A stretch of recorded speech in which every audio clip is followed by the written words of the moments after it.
combat experience in Vietnam. You've all seen and heard about all the, the Hollywood glorification of battle and all that with apocalypse now, et cetera, et cetera. I didn't go through that, luckily. And there was a reason I didn't.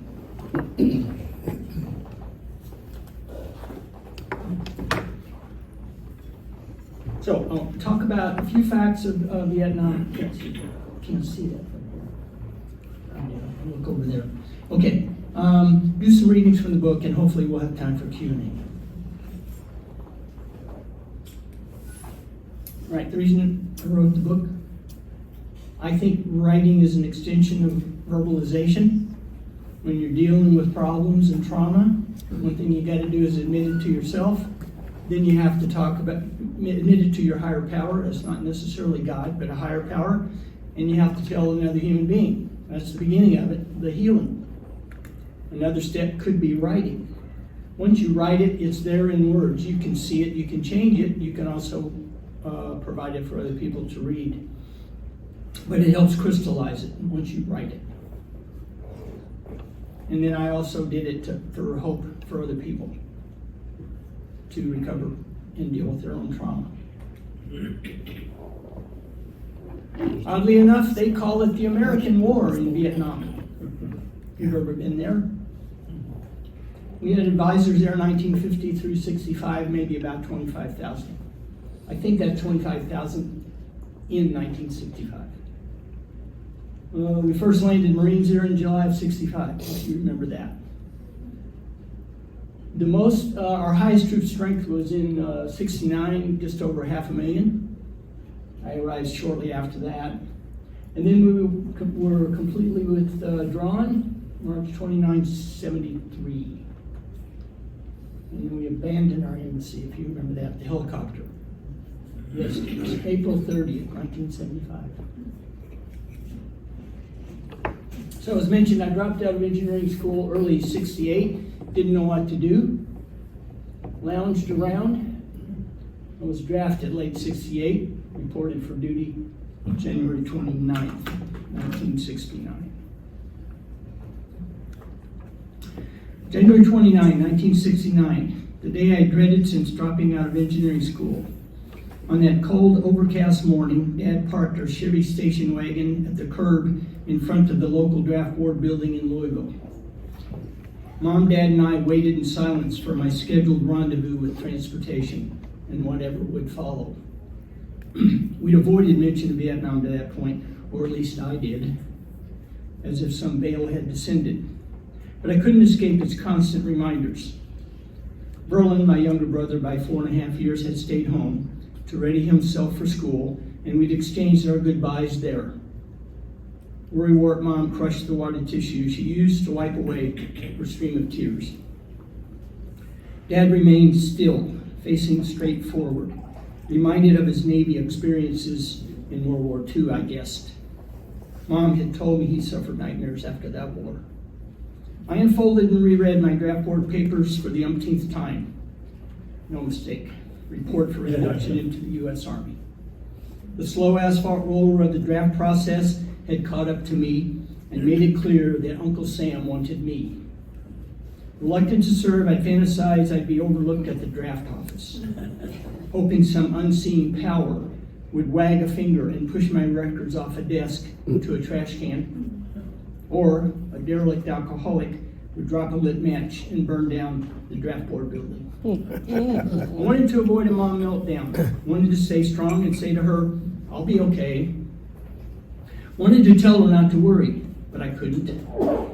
Doubt swirled about the decisions that had led me to my current circumstances, and dread mixed with sadness over departing from the two people always nearby. I was about to go into the future, where new possibilities would lead me into manhood, or a body bag. Excuse me if I get verklempt as I go along. Inducted into the Army, within a few days I enlisted, became an intelligence analyst. I completed my AIT and DADS individual training in late April 69, got a 1 month leave, and then I was to report to be deployed to Vietnam. Republic of, as we would say in the Army, of June 1969.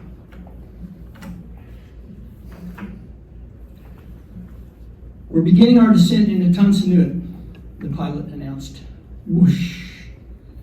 A rush of warm, humid air circulated through the cabin, carrying the smell of corrupted vegetation, a jungle of living and dying, thick, heavy, and hidden in darkness. I felt a sense of suffocation, constrained by my circumstances and forced to remain buckled to my seat while being propelled into my unknown future. My lungs threatened to seize. My throat threatened to slam shut. Every cell in my body wanted to deny reality. Before the plane rolled to a stop, a sergeant started. If we encounter incoming rounds, keep moving until you're off the plane and get to a bunker or hit the deck. His instructions, straightforward, amounted to a no-bones about it slap in the face. And if those words weren't enough, he delivered another swift kick in the ass. The plane's engines will continue running. Once we're off and an outgoing group boards, this plane will leave. That comment extinguished the last possibility of my escaping Nam. Reality had come to roost. You ain't in Kansas anymore, Dorothy. However unrealistic my hopes had been, there was no way around the fact that I'd arrived in Nam and wasn't leaving anytime soon. And it wasn't like I thought I'd hide in the plane's laboratory or a cargo hold. Oops. Pronto, I was off the plane, onto a bus, and gone from the airfield and delivered to the Long Bend In-Processing Center. The bus driver brought us to a stop. Grab your duffels and dismount. Enjoy your stay. No time for jokes. I could be dead in a minute. A wet dog smell, along with a cloud of dust carried by a gust of wind, greeted me when I stepped off the bus. Will I melt in the heat and humidity? A sergeant standing nearby pointed an index finger toward a building. You're assigned to that barrack. Go in and plant your ass on an empty bunk. Yeah. Another no-frills Army accommodation greeted me. The same forest green linoleum flooring, wood beam support columns, bunk beds in rows, spaced 6 feet apart. The same as basic and advanced individual training. What was new was the odor of Nam rot. And where am I and how did I get here? Questions that clogged my head. When would a half-crazed sergeant burst in, screaming orders and berating me? Oops, we lost her. We went to sleep on us, didn't we? Oh, here we go, it's back. All right. Oh, it's up. Okay. Picture my early days. Maybe within a couple of days of arriving in Nam, I'm out on the beach in a bug again. So I was one of the lucky ones. I was assigned to 2 Corps headquarters in the train. Okay. So, and that was at the 55th Military Intelligence Detachment, which was part of 2 Corps headquarters. That's you? Yeah, that's me. That comes a little later in the, put a pin in that one. In country for 3 weeks, long enough to submerge into the daily routine, I missed Rudy's camaraderie. He was the guy I replaced. Before he shipped home, I'd spent most every minute of office time with him, and his absence left me a little lonelier. But I stood a little closer to the end of my 365 too, when I'd catch my freedom bird back to the world, if I didn't get zipped into a plastic bag. Click. Static. Chopped music and voices made it obvious John was searching through the frequencies of our office radio. He was our sergeant in charge. We briefly listened in on Armed Forces radio now and then. Most of our news from the world arrived in our mail and in Newsweek and Time, both magazines easy to get. As our access to television in English was extremely limited, we passed along tidbits of news like schoolgirl gossip. Raines, our office lieutenant, second lieutenant, in charge, didn't want the radio on most of the time. Brass had banned music in the workplace, and with a gaggle of officers right outside our door, one could walk in unannounced if they wanted. You're listening to Armed Forces Radio, the announcer's voice said. Here's the latest news. The United States has landed men on the moon. Everyone in the office got quiet for the reply of Armstrong's words when he stepped off the lander. One small step. A few minutes later, John switched off the radio. That's enough, he said. Neil Armstrong went to the moon, and I went to Nam. Now, the reason I do that is I was going to become an astronaut. That was my hope. Engineering school, Air Force ROTC, studied Russian in high school. That was my ticket to become an astronaut. But my eyes got bad, amongst other things, and that never happened. So I was still grieving my loss at that point. I was billeted in the headquarters compound, really small area like a postage stamp, right near the headquarters, which was a French hotel, we called it, where my office was. And then 6 months after that, we moved to what we call the pie slice. It was out by the airfield, between the airfield, part of it, and the perimeter. And on the other side of the fence were rice paddies. Okay. Dump. Roused from sleep, I thought, what was that? Dump. A collective GI consciousness steered to attention. Another moment passed before urgent cries of incoming echoed from scattered locations of guys yanked from dreamlands of heated fornication with eager young females or the bliss of nothingness. Dump. Mortars, Ray yelled from the adjacent barrack. Should I move? Dump. Are they a safe distance away? Should I stay on my bunk? Dump. Greetings from Charlie, Kevin yelled from across our barrack. We never dealt with mortar rounds at the hotel, I said. Dump. No, the compound is 5-star, Kevin replied. Move, no creaking bunk frames. No footsteps across the concrete floor.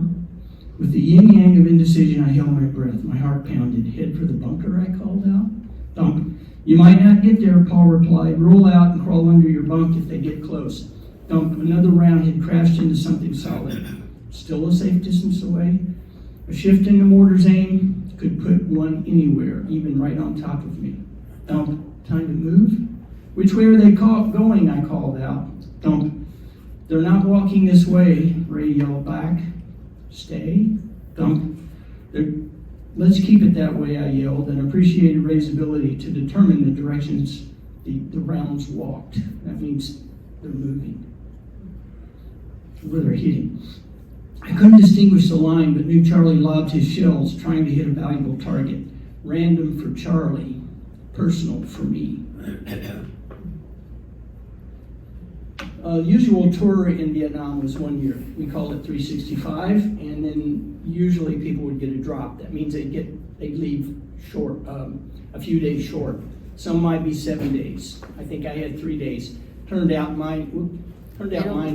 Mine was only about 1. We had a delay at the airport, but I'm not going to get too much into that. I'll give you 10-minute warning. 10 minutes?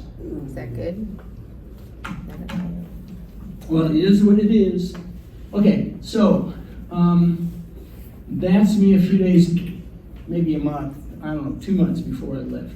You notice the difference there. Oops. I lost it. There it is. Try it. Yeah. One more time. No. Before, after. Yeah. I'd grown a little more calloused, I guess. I returned stateside in July 1970 at the end of my 365.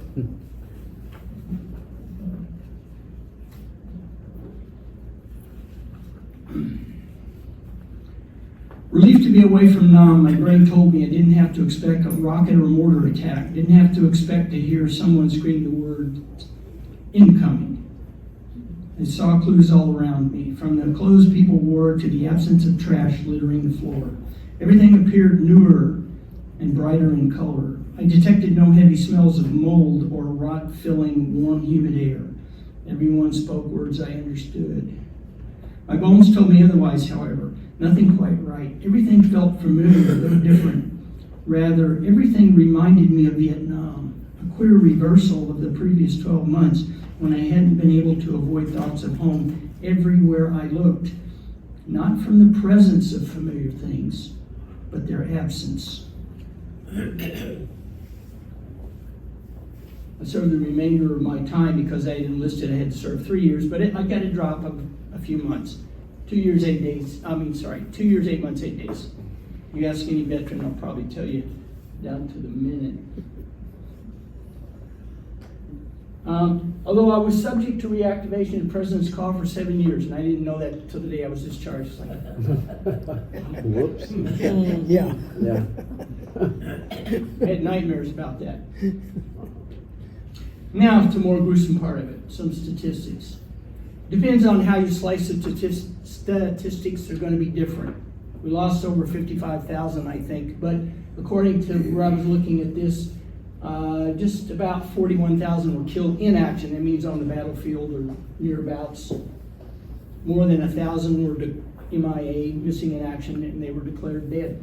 Whether they've showed up or not since, I don't know. Here's a really gruesome one. 575 were killed in action, but there wasn't enough to send back home. That really gets me. So with this statistics, there was just over 47,000 hostile deaths. Then we get to self-inflicted wounds, 332 killed themselves.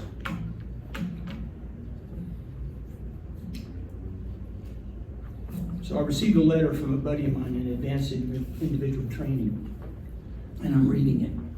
Hey Connor, remember me, Alex from AIT? Of course. I hadn't bothered to keep track of anyone from basic or AIT. Hadn't bothered to keep track of high school or college mates either. Dad had moved us around enough times as I grew up that I'd learned to float along on the current of life's river and considered most relationships scenery along the bank. I decided to look you up, so I ran down your assignment records. Maybe my records at Military Assistance Command Vietnam in Saigon. That was MACV. I'll get to the point. I thought you'd want to hear about Jelly Bean. You remember Jelly Bean? Soft-spoken, red-haired, light-complected Jelly Bean? How could I forget? He died last week from a gunshot wound to the head. Wait, what? I reread that sentence. He died, gunshot wound to the head. No, meek, mild Jelly Bean dead? Jelly Bean at Holabird AIT? Shit silly after a few slugs of slow gin? Another casualty of Nam? Returned to the States in a body bag? Part of an anonymous newscast statistic? Not anonymous to me. Shot. Who shot him? I continued reading. Shot himself while cleaning his weapon. They reported it as an accident from a gunshot wound sustained while cleaning his weapon. I knew better than that. Everybody. We all were taught not to point a loaded weapon. You open the breech. Anyway, we had over 10,000 service women serve. Most were nurses. 8 of them died. So it wasn't just one-sided gender affair. And here's statistics sliced a different way, but basically it talks about suicide rates from a, what is that, 10, 20-year period, 30-year period. We had over 22,000 suicides of veterans who had been deployed to Vietnam, but they indicated that wasn't any higher than the suicide rate of our general population.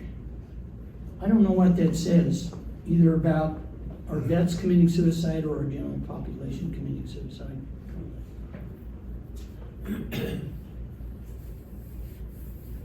Over 94,000 Vietnam era vets, whether they were in Vietnam or not,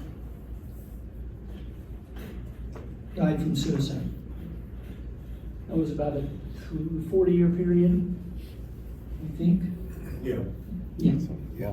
I can't see the stamp there. So 1,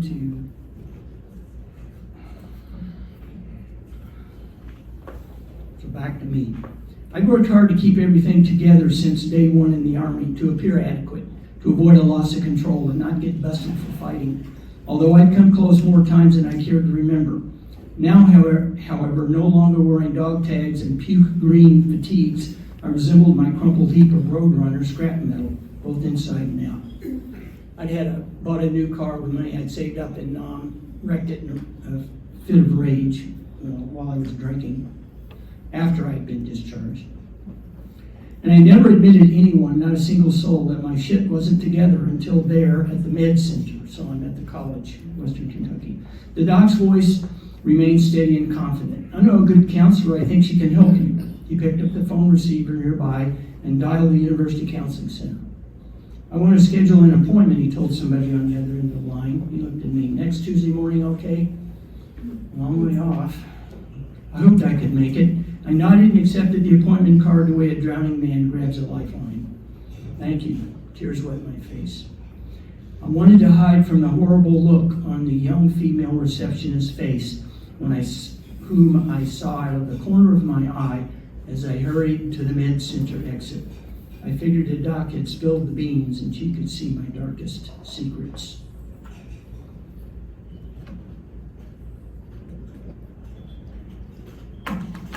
So there are suicide hotlines all around, but there's a national one, 988. It's probably easiest to remember. And there are other services, but I didn't even want to get into a long list. I just wanted to mention services are there. The last line in my book was, I just want to add that real quick. Again, back to statistics and how you slice it. All of our Vietnam service personnel, both men and women for that matter, all veterans everywhere and whenever suffered trauma, I believe. No doubt some have overcome the worst of their issues, though some have not. And then there are those who succumbed to theirs. Though exact figures of Vietnam's vet suicides are not available, all U.S. veteran suicides average 6,000 per year over the 10-year span of 2008 to 2017. That's 60,000. That's more than who we lost in Vietnam. I want to say all veterans, welcome home. To everyone struggling with their version of trauma, regardless of its source, you don't need to face your demons alone. Okay. All right, time for questions. Yes, sir. What does an intelligence analyst do, and what are the qualifications for being one, either to be drafted into or accepted? Okay. Well, we had to take tests to determine which MOSs we were, military occupation statuses, we were qualified for, and so I don't know the exact qualifications. But I think it's just if you got a brain, because I thought of it as glorified desk jockey file clerk. We would get intelligence reports for our area that we were overseeing, read them, file them, make them available again if the officer who was in charge of us of that same area wanted to see them, assist him in creating stat boards, number of KIA, number of bunkers destroyed, blah, blah, blah, blah. I even did one briefing to the headquarters general at one point. I was the go for pointing out the statistics on the board. So we were basically clerks. One time I did a report that went down to MACV about a unit, a DEDCOM unit that I thought had been decimated, but they kept reusing the name. You know, they get 10 men together. Okay, you're that unit, and they get destroyed. 5 more men. Okay, you're that unit. So anyway, we were glorified desk jockeys. Other questions? Yes. Have you been back to Vietnam? Yes. I'm trying to think how many times. Once, I think. My wife and I went to Rotary International Convention in Bangkok, and then we took a trip after with another couple, Rotarians, and went to Cambodia and Vietnam, and we kind of went from the north to the south, went to Hanoi and Haiphong Bay and Halong Bay, bunches of islands, very beautiful. Da Nang, a couple of other places. We didn't stop in the train. My wife said, do you feel a need to go back there? I said, no, I don't feel a need. It's not like I was trying to avoid anything, but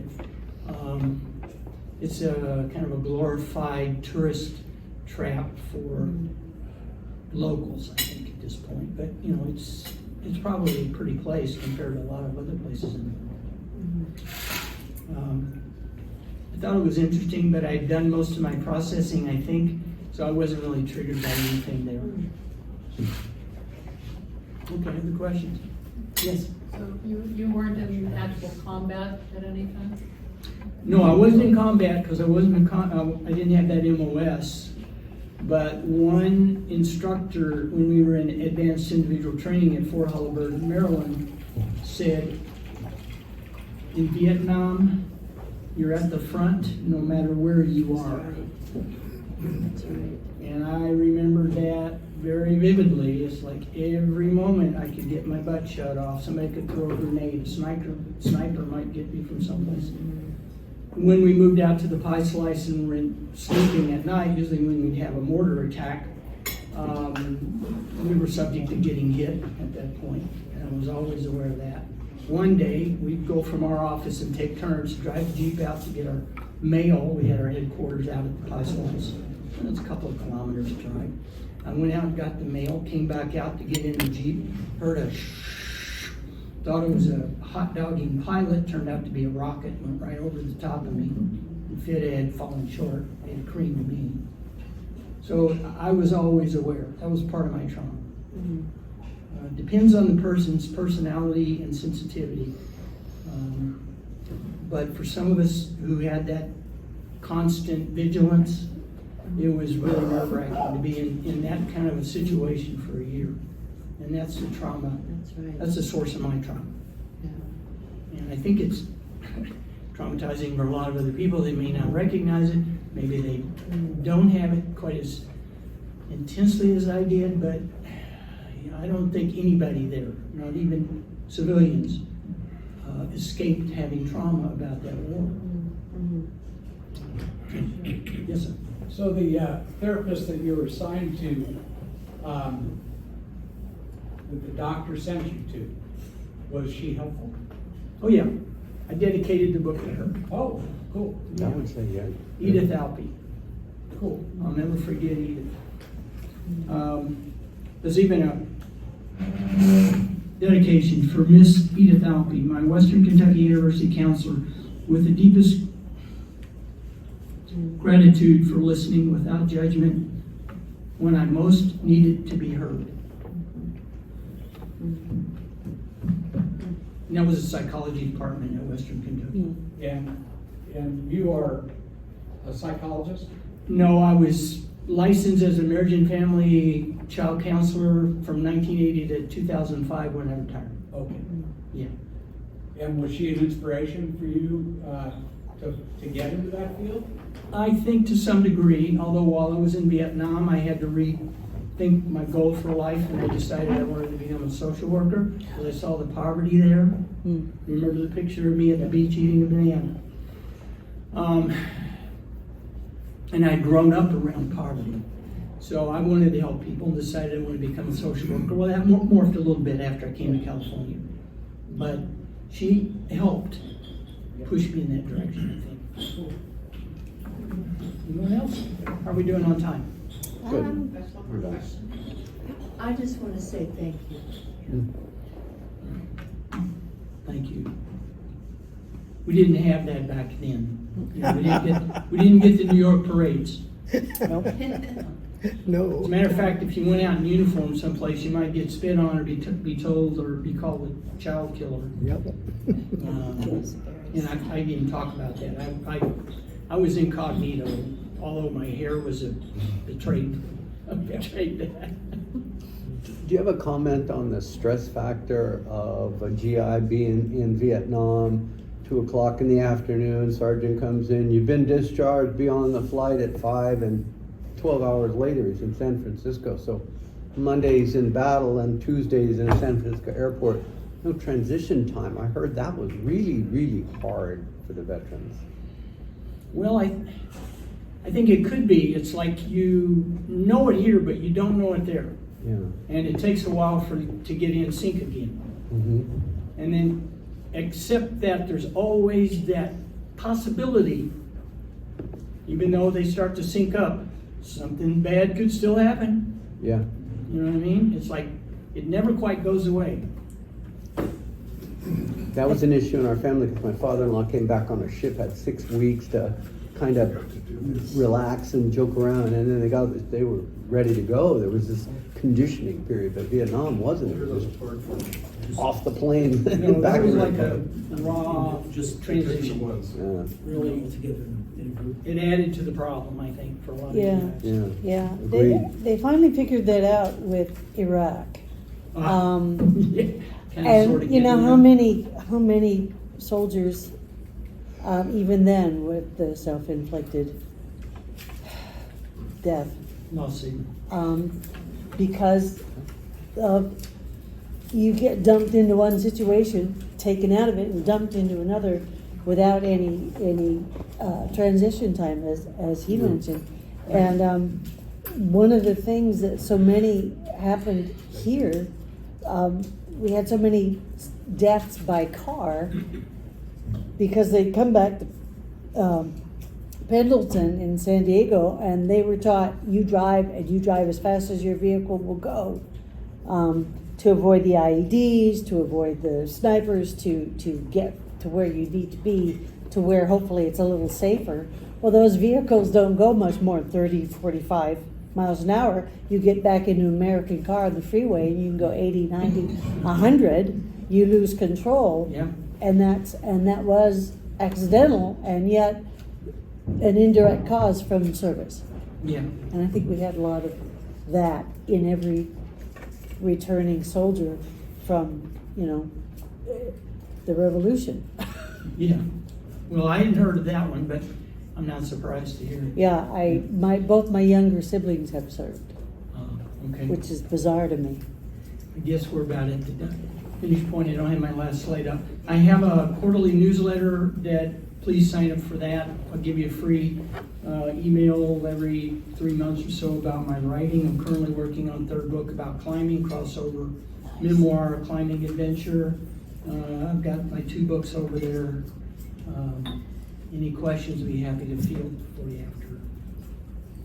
Thank you. Thank you.